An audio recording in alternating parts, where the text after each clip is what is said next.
Marvel Studios is a machine built on permanence. Once you're in, you're family. But what happens when the first major star they ever hired gets fired before the sequel even begins? This is the story of a gamble that backfired, a friendship tested by fame, and the shocking moment Marvel decided it was cheaper to replace an Oscar nominee than to meet his salary demands. From advocating for Robert Downey Jr. to being erased from the MCU, this is how Terrence Howard's War Machine was permanently decommissioned.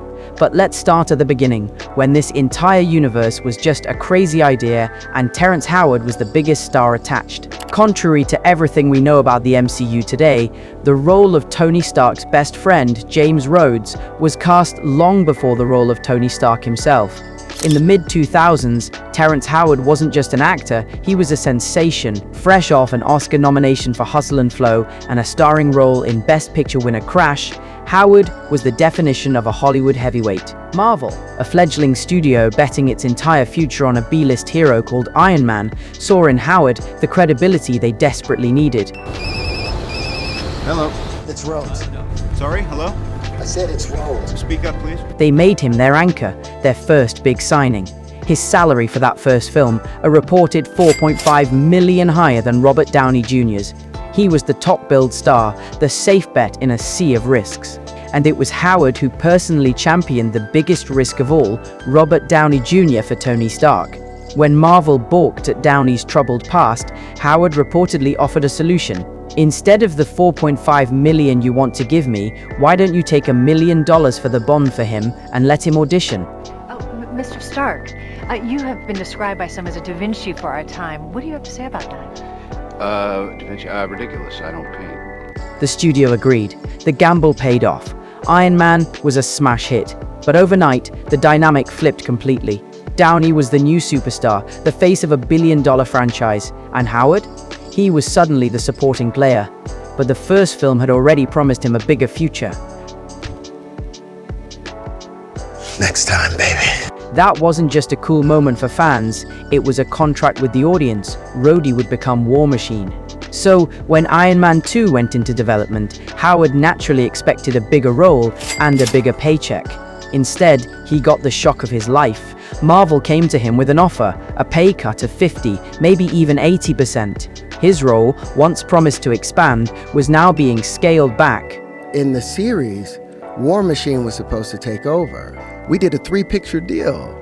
Reports from the first film's set suggested director Jon Favreau was frustrated with Howard's performance and on-set behavior, a reputation that had followed him from previous projects. Howard was faced with a choice: accept a fraction of his previous pay for a diminished part, or walk away. Yeah. Am I gonna come back and be War Machine? I think they could have a huge franchise off of it, but He walked away. But here's the twist: Howard wasn't the only one pushing back. Samuel L. Jackson nearly didn't return as Nick Fury over a lowball offer.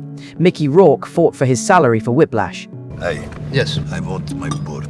Marvel had a reputation for being notoriously cheap with actors, even as their movies printed money. The difference? Howard was the only one willing to follow through on his threat. He didn't just blame the studio, though. For years, he expressed bitterness towards Downey Jr., feeling his former friend got lost in his own fame and didn't return the favor by advocating for him. and he's doing Sherlock Holmes. I called him 27 times. I didn't hear from him until 3 years later. I bumped into him at Brian Grazer's wedding. It was a rift born from the brutal economics of Hollywood, where friendship often crashes into the bottom line. So, Marvel had a problem. A key character, a promised hero, and no actor to play him. Their solution was brilliantly simple. They went back to their first choice, Don Cheadle. Rhodey? Hey, buddy. Didn't expect to see you here. Look, it's me. I'm here. Deal with it. Howard himself admitted Cheadle was originally Marvel's top pick back in 2007. With the role suddenly vacant, they just called the man they wanted all along. The offer was brutal, a take-it-or-leave-it decision given to Cheadle at his kid's laser tag birthday party. It was a 6-movie deal. I was like, in an hour I have to decide. I said, I'm at my kid's laser tag birthday party. They're like, oh, take 2 hours, take 2 hours. And we all know what happened next. I think I'll take it. Which one? All of it. And with one meta line, Marvel acknowledged the recasting and told the world to move on. In the years since, Howard's off-screen pursuits have only widened the gap between him and the MCU. His development of terryology, a personal system of logic where he claims 1 into 1 is equal to 2, baffled academics and fans alike. But this story is darker than just eccentric math. Howard has faced multiple allegations of domestic violence and assault, painting a picture of a volatile figure that modern Disney would likely want nowhere near their flagship franchise. In a tragic irony, Marvel would face this exact nightmare over a decade later with Jonathan Majors. Ultimately, Marvel's decision to recast was a cold, calculated business move. It was about control, cost, and collaboration. Terrence Howard was the first star to learn that in the MCU, no one is bigger than the universe itself. Don Cheadle wasn't just a replacement, he was a course correction, ensuring War Machine could fly for the next 15 years without crashing. But Howard's story isn't the only time Marvel has left a major player behind. Another hero was given an iconic weapon and a destiny intertwined with a vampire hunter, only to be left waiting in the shadows for years. At the end of Eternals, Kit Harington's Dane Whitman is about to grasp the cursed ebony blade when a voice stops him. Sure you're ready for that, Mr. Whitman? That voice was Mahershala Ali's blade, and it was one of the most exciting teasers in the entire MCU. But while some characters, like the Black Knight, remain in the shadows waiting for their moment, Don Cheadle's War Machine stepped into the light and never left. His recasting wasn't just a replacement, it was a reinvention that gave the MCU one of its most steady and compelling supporting heroes. What made Cheadle's Rhodey work so seamlessly wasn't just his performance in isolation, it was the chemistry he built across this universe. First and foremost, with Tony Stark. Cheadle brought a different energy to Rhodey, less of a sideline sidekick, more of a grounded, often exasperated equal.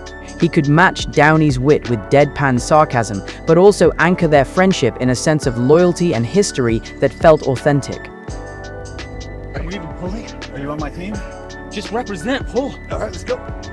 And that energy extended to the next generation. His dynamic with Sam Wilson became instant classic, the stern, by-the-book military man playing off the more flexible, empathetic Avenger. It was a pairing so natural, it practically demanded the Armor Wars series in development. Even in smaller moments, his dry humor playing off Captain America's seriousness, his warmth with Pepper Potts, even the unexpected pathos he brought to Secret Invasion, Cheadle made Rhodey feel essential in every scene. He wasn't just filling a suit, he was building a legacy. Terrence Howard's exit left a void, but Don Cheadle's arrival filled it with something far greater, a war machine defined by unwavering consistency, sharp charisma, and the crucial chemistry that truly cements a cinematic universe together.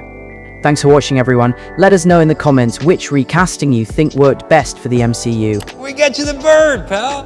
This is not my boat.